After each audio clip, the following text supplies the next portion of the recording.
The era of the Wild West concluded more than 100 years ago, yet its figures remain prominent in popular culture.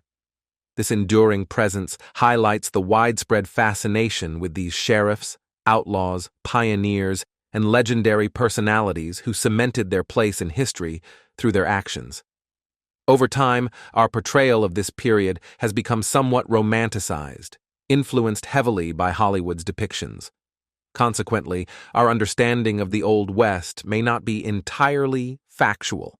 Despite the myths and embellishments, the Old West continues to captivate historians. Much like other historical epochs, new discoveries about this period occasionally surface, shedding light on events long considered settled. Number 10. No Pardon for Billy the Kid. In 2010, the governor of New Mexico considered a potential pardon for Billy the Kid, one of the most infamous outlaws in American history.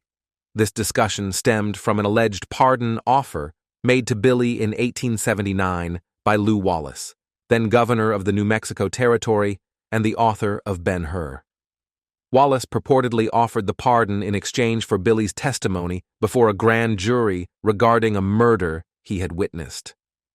Although Billy upheld his part of the agreement, Wallace inexplicably failed to honor the pardon. Fast forward to 2010, as Governor Bill Richardson's tenure neared its end, he contemplated issuing the long-delayed pardon for Billy the Kid. This consideration sparked intense debate, even more than 130 years later. The descendants of Sheriff Pat Garrett, the lawman who ultimately killed Billy, were vehemently against the pardon. They argued that Billy was fundamentally a murderer of law enforcement officers, and that pardoning him would unjustly mar Garrett's legacy. Governor Richardson eventually decided against granting the pardon.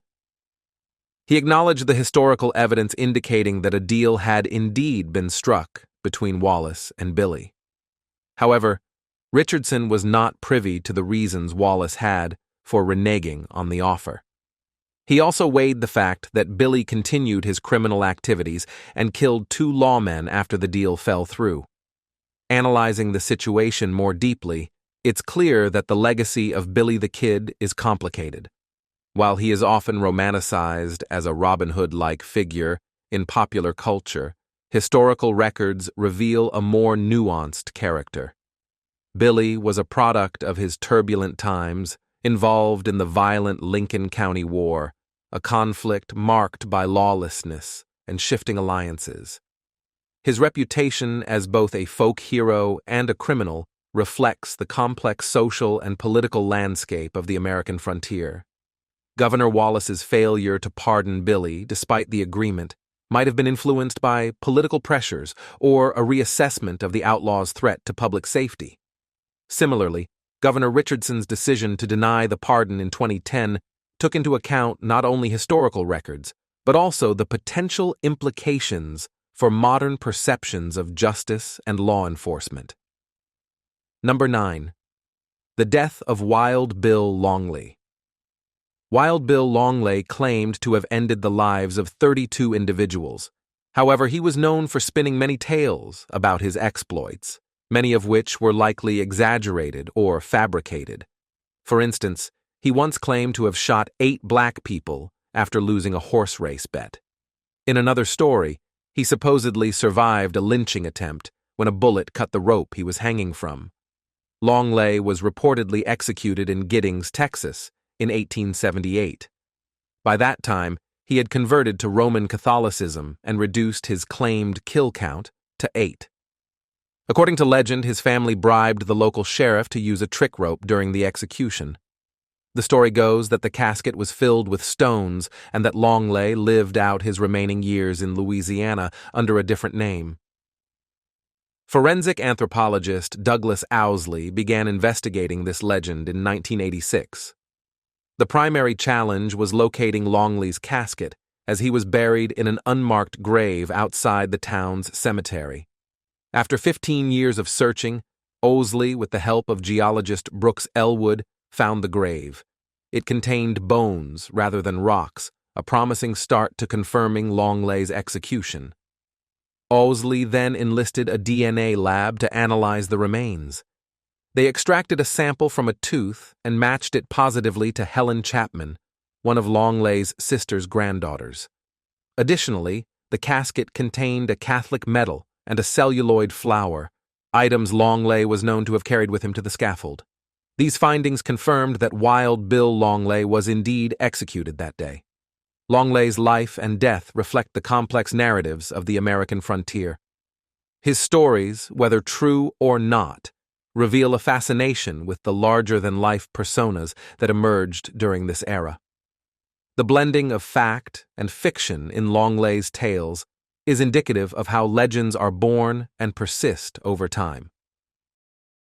Moreover, the meticulous work of forensic anthropologists and modern technology highlights the importance of scientific methods in uncovering historical truths. The use of DNA analysis in this case not only solved a long-standing mystery, but also demonstrated how historical investigations can benefit from contemporary scientific advancements. Number 8. The Deep Creek Murders. In 2013, former Idaho representative and amateur historian Max Black made a significant historical discovery related to a double murder that occurred over 120 years prior. The incident took place in 1896, during a minor conflict known as a sheep war in Twin Falls County, near the Idaho-Nevada border. A sheep war refers to disputes between shepherds and cattlemen over grazing rights, often leading to tensions and conflict. In this particular event, two Mormon sheep herders, Daniel Cummings and John Wilson, crossed into Cassia County, traditionally cattle territory, to graze their sheep. Tragically, their bodies were found a few weeks later. The main suspect in their deaths was Jackson Lee Davis, better known as Diamondfield Jack. He was quickly convicted and sentenced to execution. However, before his sentence could be carried out, two other men, Jim Bauer and Jeff Gray, confessed to the killings. They claimed they acted in self-defense after being threatened by the sheep herders. In contemporary times, Max Black used court records to pinpoint the location of the crime. With the help of a metal detector, he found a .44 slug at the site. Seeking further verification, he consulted a local firearms expert.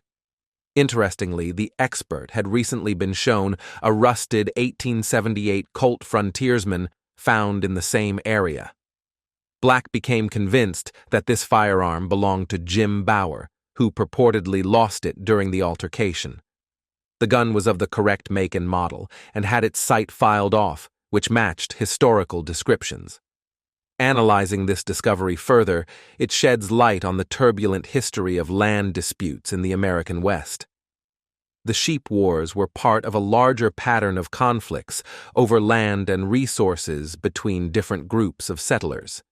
These conflicts often reflected deeper economic and social tensions of the time. Diamondfield Jack's case, in particular, highlights the complexities of frontier justice and the challenges of establishing law and order in a rapidly changing environment. It also underscores the importance of historical research and the use of modern technology to uncover the past, contributing to a more nuanced understanding of American history. Number 7.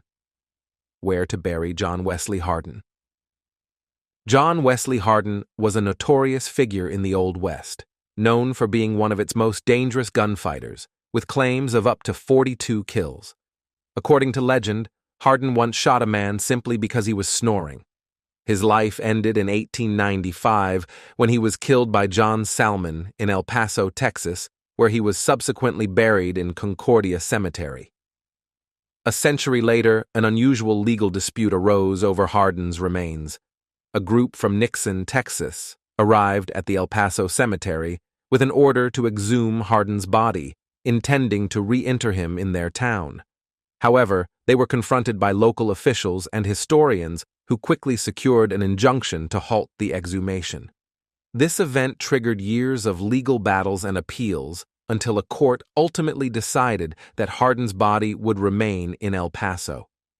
the group from Nixon claimed to represent Harden's descendants, despite none of them residing in the town.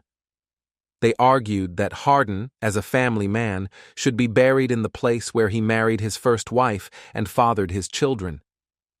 They believed that the descendants should have the final say in determining his burial site, emphasizing the importance of family ties and legacy. On the other hand, the El Paso contingent viewed the Nixon group's efforts as a publicity stunt designed to attract tourists to Nixon. They contended that since Harden's funeral expenses were paid by his lover, Beulah Morose, her descendants should have the ultimate authority over his burial. This legal dispute highlights the complexities of historical legacy and the differing perspectives on how to honor the dead. The controversy also underscores the ongoing fascination with Old West figures and the lengths to which communities will go to claim a piece of that history. The arguments from both sides illustrate the tension between preserving historical authenticity and leveraging historical legacies for economic and cultural gain. In the end, the court's decision to keep Harden's body in El Paso honored the historical context and local sentiments, while also acknowledging the complexities surrounding his life and death. Number 6. Did Butch Cassidy make it out of Bolivia? As one of the most legendary figures of the Wild West, it is unsurprising that many myths surround Butch Cassidy, the leader of the infamous Wild Bunch. Numerous stories emerged, particularly following his death, which remains somewhat mysterious. On the run from the authorities in South America, Butch Cassidy and the Sundance Kid were reportedly killed in 1908 during an altercation with Bolivian police. However, local officials didn't identify the bodies as Cassidy and the Sundance Kid, referring to them only as two bandits who had robbed a payroll transport. They were buried in unmarked graves in San Vicente, and subsequent efforts to locate their remains and match their DNA were unsuccessful.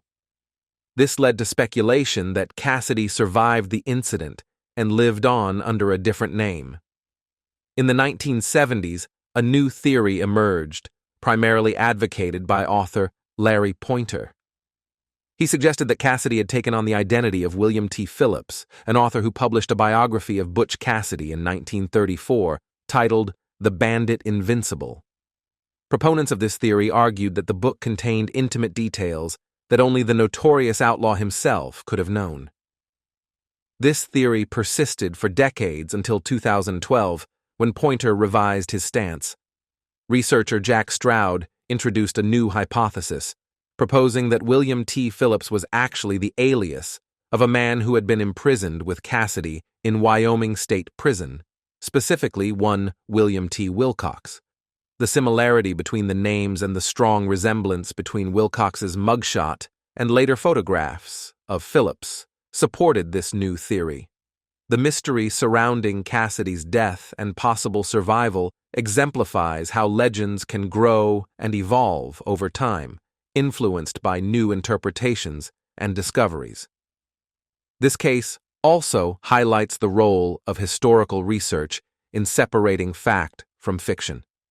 The use of modern techniques, such as DNA analysis, alongside traditional historical methods, underscores the ongoing efforts to clarify historical narratives. The debate over Cassidy's fate is a testament to the complexity of piecing together the past, especially when it involves enigmatic figures like Butch Cassidy. Whether Cassidy died in Bolivia or lived on under an assumed name, his legacy continues to captivate the imagination, illustrating the enduring power of Wild West mythology. Number 5. Who killed Pat Garrett? The circumstances surrounding the death of Sheriff Pat Garrett have long been shrouded in mystery, with many, including his descendants, questioning the official account. Garrett was killed on February 29, 1908, in Las Cruces, New Mexico, while traveling with two men, Jesse Wayne Brazel and Carl Adamson, to settle a land dispute. Garrett had leased a ranch to Brazel, who used it for goat grazing against Garrett's wishes. They eventually agreed to terminate the lease if a buyer could be found for Brazel's goat herd, which is where Adamson's involvement came into play. For reasons that remain unclear, Brazel shot Garrett and then surrendered, claiming self-defense. He was acquitted after a one-day trial, and Adamson, the only eyewitness, was never called to testify. This version of events raised suspicions and led to speculation about a possible conspiracy to kill Garrett, potentially orchestrated by rancher W. W. Cox to acquire Garrett's land. Notorious gun-for-hire Jim Miller was also rumored to have been involved, possibly lying in wait for Garrett and his companions. In his 1974 biography of Pat Garrett, historian Leon Metz noted that Garrett's family believed Carl Adamson was the actual killer. Regardless of who fired the fatal shot, many believed Brazel was chosen to take the blame because he had a credible background and a clean record. In 2017, a new piece of evidence emerged: Pat Garrett's long-lost coroner's report. Discovered by an employee of the Dona Ana County Clerk's Office while sorting through old records, the report was signed by 7 members of the coroner's jury and concluded that Wayne Brazel killed Pat Garrett. It remains to be seen whether this new evidence will lend more credibility to the official account of Garrett's death. The discrepancies and unanswered questions in Garrett's death reflect broader themes of power struggles and land disputes that were common in the Old West.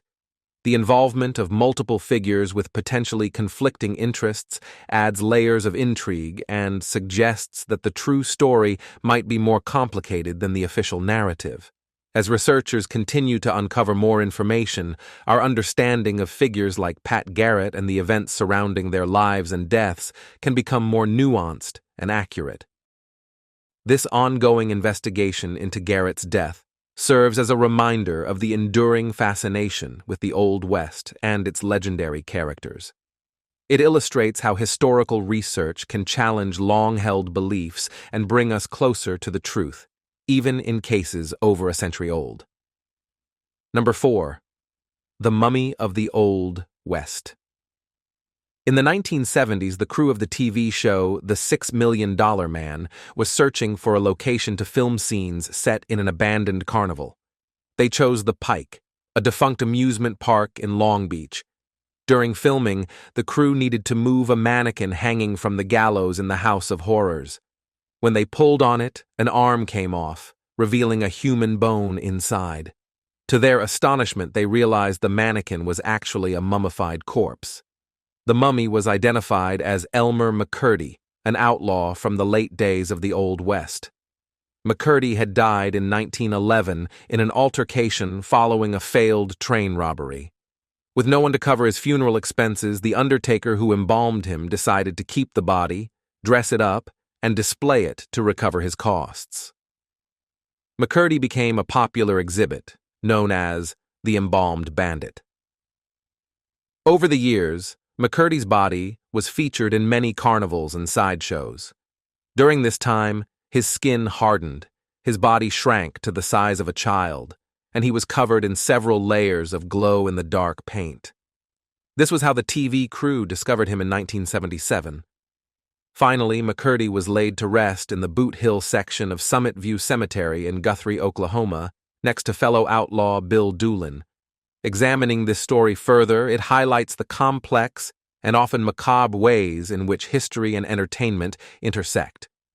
McCurdy's posthumous journey reflects broader themes of how society treats the past, especially when it comes to sensational and tragic figures. His body becoming a sideshow attraction reveals much about the cultural practices of the time, where the lines between history, entertainment, and exploitation were frequently blurred. The discovery of McCurdy's remains by a TV crew decades later underscores the enduring fascination with the Old West and its outlaws. It also illustrates the bizarre turns history can take, where the remnants of one era resurface unexpectedly in another. McCurdy's final burial, after such an unusual journey, brings a sense of closure to his story, allowing for a deeper reflection on the ways in which we remember and memorialize the past. This case also prompts consideration of ethical issues in historical preservation and the treatment of human remains. It serves as a reminder of the importance of respecting individuals' stories and the need for careful stewardship of historical artifacts, even those as unconventional as Elmer McCurdy. Number 3. How did Davy Crockett die? Davy Crockett, often celebrated as the king of the wild frontier, has become one of America's most enduring folk heroes.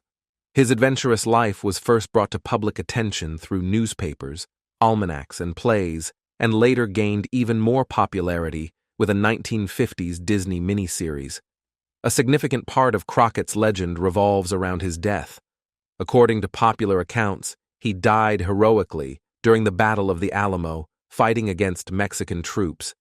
However, this narrative was challenged in 1955 when author Jesus Sanchez Garza published a book with a different claim.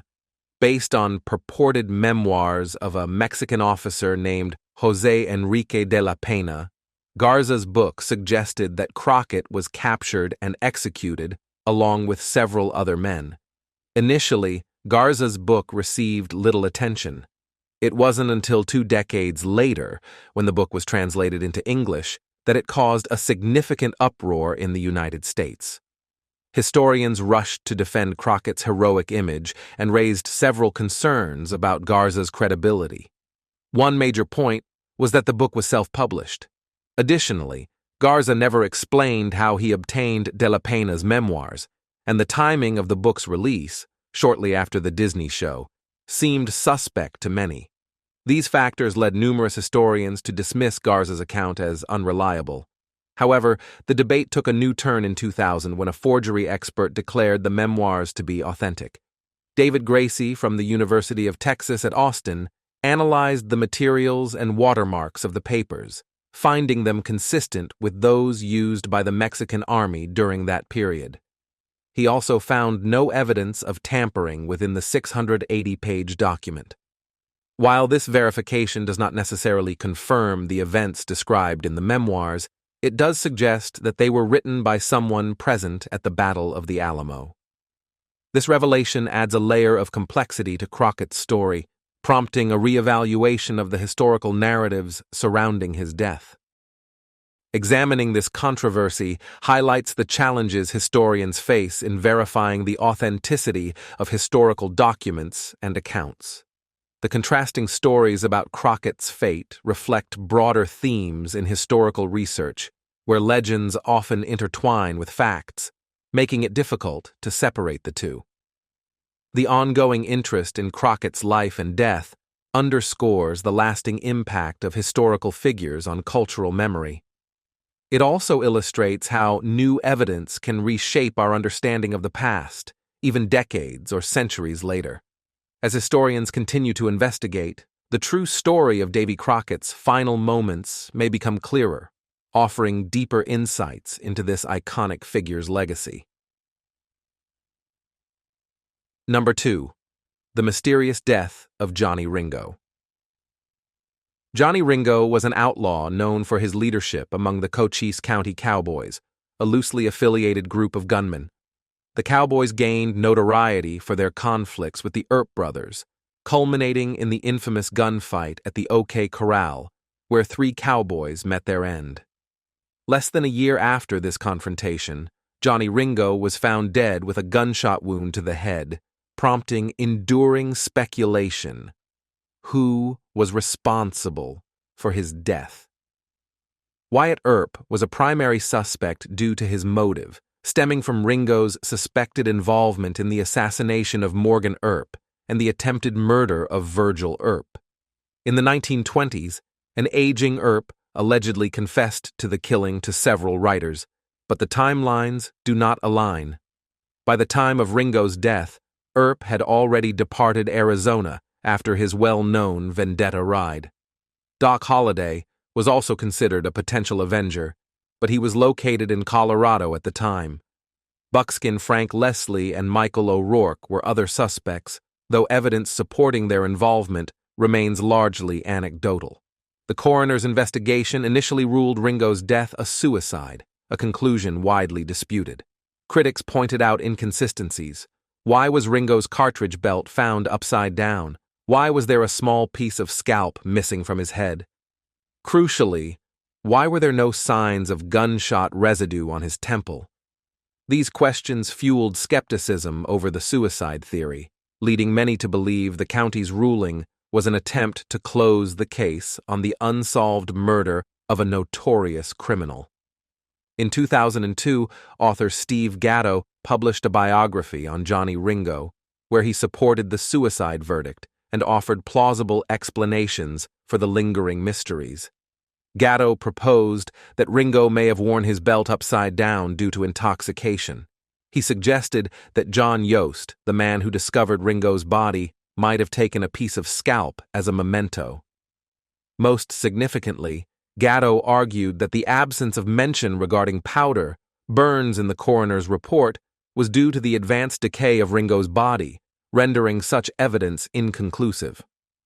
The conflicting accounts surrounding Johnny Ringo's death underscore how historical narratives can be shaped by speculation, folklore, and conflicting testimonies. The enduring mystery continues to capture public fascination, reflecting broader themes of justice, violence, and frontier justice in American history. As historians and researchers continue to explore new evidence and interpretations, the true circumstances of Johnny Ringo's demise remain elusive. The ongoing debate serves as a reminder of the complexities involved in reconstructing historical events, especially those clouded by myth and ambiguity. Number 1. What happened to the real Jesse James? Much like Butch Cassidy, Jesse James achieved legendary status that led to persistent rumors of his survival. In 1882, James was killed by Robert Ford, a former member of his gang who sought to claim the bounty on the outlaw's head. The public response to James's death was mixed. While some viewed Ford as a traitor for shooting James in the back, others saw it as justice served. Ford himself met a violent end 10 years later when he was gunned down by Edward Capehart O'Kelly. Speculation about Jesse James faking his own death, possibly with Ford's assistance, to escape capture began circulating soon after his demise. The theory suggested that the body photographed after the shooting was actually someone else's. This idea gained traction in the late 1940s when J. Frank Dalton, claiming to be the real Jesse James, emerged at the age of over 100. Historians and biographers generally dismiss the claims of James's survival as unsubstantiated folklore. Despite this, the theory persisted over the decades. In 1995, to put an end to the speculation, Jesse James's grave was exhumed for mitochondrial DNA testing. Although the remains were poorly preserved, mtDNA samples from 2 teeth and 2 hairs were successfully extracted. These samples were then compared to DNA from known maternal relatives of Jesse James, confirming a match. Despite the scientific evidence, belief in James's survival continued. In 2000, a court order was issued to exhume J. Frank Dalton's supposed grave after years of legal battles. However, due to a mix-up with headstones, the wrong body was unearthed, complicating efforts to resolve the mystery definitively. The enduring fascination with Jesse James's life and death underscores the allure of outlaw figures in American history. As advancements in forensic science continue, there may yet be further attempts to conclusively lay to rest the lingering questions about Jesse James's final fate. As we've explored these fascinating tales from the Old West, it's clear that history continues to unfold even centuries later. These stories not only captivate us with their drama and mystery, but also remind us of the enduring impact of the past on our present. If you enjoyed diving into these historical narratives with us, don't forget to subscribe to our channel for more intriguing content like this. Hit that subscribe button and turn on notifications so you never miss out on our latest videos. Thanks for watching, and see you next time.